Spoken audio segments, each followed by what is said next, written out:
Guys, Laura here. I'm here to just talk about a couple of books by Jenifer E. Smith. I've only read two of them so far, and I ideally want to talk about three, so if my shirt changes midway through this video, I do apologize. But the first book I want to talk about is The Statistical Probability of Love at First Sight. This is the first book I read by Jenifer E. Smith, and I had read a story of hers in the 12 Summer Days and Summer Nights, and I really liked it. Overall, I gave this book 3 stars. This book is incredibly short. I think it's only 236 pages. So between the length of the novel and also the time frame of this novel, this book takes place over like 24 hours.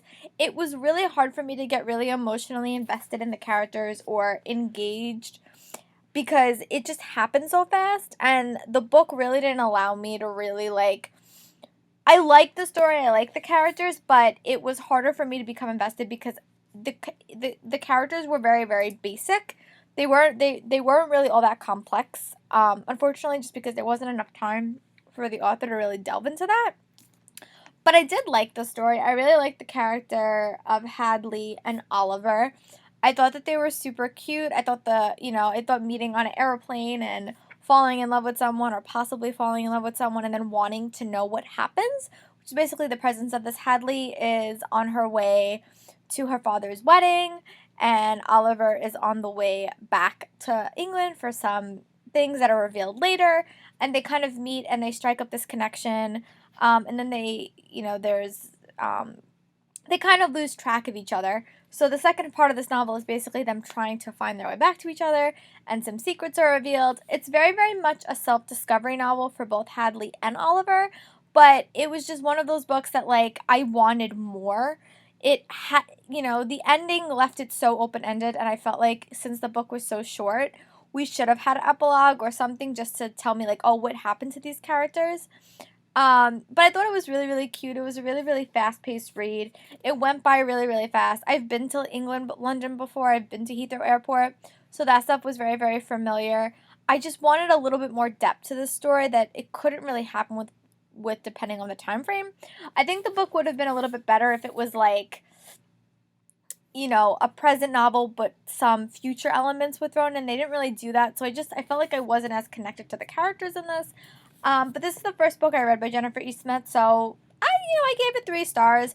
I just think a good book to describe this is kind of where she If I Stay by Gail Forman. It was very, very short, and once the story ended, it just kind of ended. So that's kind of how I felt like this. I just wanted a little bit more. I wanted a little bit more depth. I wanted a little bit more information.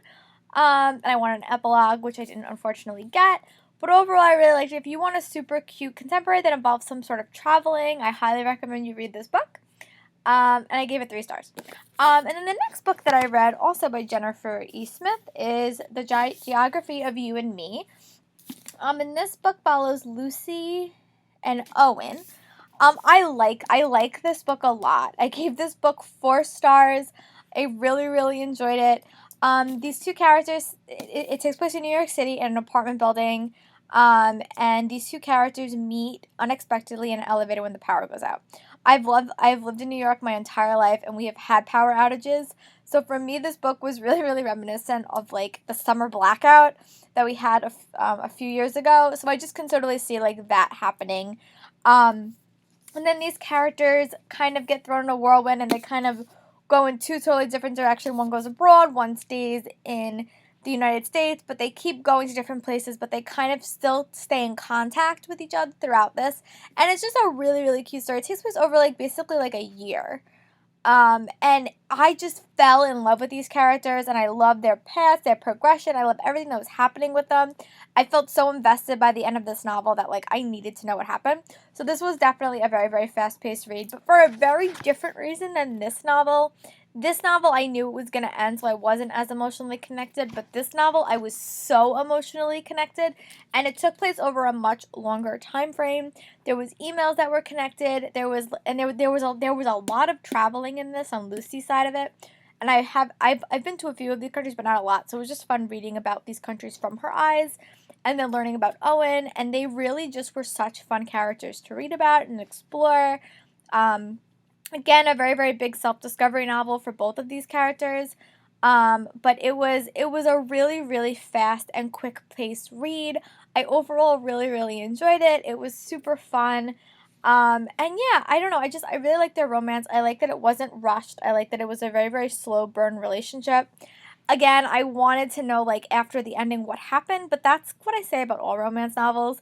Like, I am some person that likes to know what happens past happily ever after. And these books, sometimes you just have a happily after and then you don't get the ending. But overall, it was a super, super cute read. And then the next book I'm going to talk about is another book by Jennifer E. Smith, but I haven't read that yet. So when I read it, I will attach the clip here. Hi guys, I'm here today to complete my review of my Jennifer E. Smith books, and I'm going to talk about This Is What Happy Looks Like. I think that this book might have been one of my favorites. I really love small town books mixed with Hollywood, and that's basically what this book is about. I also love books about miscommunication or finding your romantic person in a unique and different way, and that is exactly what happened with Graham and Ellie. Graham accidentally emailed Ellie about taking care of his pet pig, and ironically, they struck up a connection not knowing that Graham Larkin was one of the biggest movie stars in the entire world. And because of that, Graham decides to go to Ellie's town and film his movie, and that's how they meet. And it is such a fun, cute novel. I love the romance. I loved the small town. I love the Hollywood connection. I love their romance. I really, really felt for these characters. And as someone that always sometimes feels bad for celebrities, I think that this book was a great reason to why you should feel bad for celebrities, because they're just people too, but they really couldn't have a life. And Ellie has a lot of hang-ups why her mother and her can't be in the spotlight. So dating a movie star is probably not the best thing for Ellie. But it really was such a unique perspective and a unique way to tell a story. And I loved how each set of chapters started out with emails from these two characters, and that was so awesome. And I love just seeing the growth of their relationship from the letters.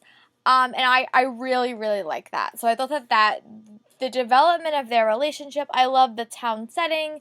It took place over a summer and on a beach town, so you have all these like fun interactions. I love the Hollywood stuff, and I loved like looking at the girl's life, looking at how this impacted her mother or her best friend. And it was just really, really good novel. I really, really liked it. I think this is probably one of my favorites. I'm a big sucker for beach books, and this book was definitely that. But I love the Hollywood connection thrown in. That just made the book so much fun. I know that there is an e-novella after this. It's like 100 pages. I haven't got it yet, but it's on my to-read list. And it follows the story after Happily Ever After. So I'm excited to read that as well. But I was so engrossed by this book, and I just really like the character of Graham. I think I like to see how the actor was portrayed, because sometimes an actor just falls into it and it's not like his driving passion in life. So I really liked seeing that through the character, and I like seeing how he was, what happens if being a celebrity isn't what all girls dream of? How do you still be with your dream girl when that's not what she wants out of life? And I thought that was a really interesting way to do it. And I just really love the character of Graham. Any time that there are animals involved, my heart melts. So that was so, so cute, and I was really, really glad that I got to read it.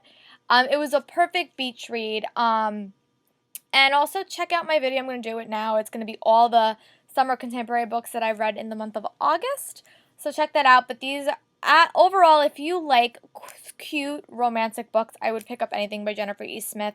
There's a few that I haven't read. I know there's the Comeback Season. Hello, Goodbye, and Everything in Between is another one. I think there's a few other ones out there that I haven't read yet.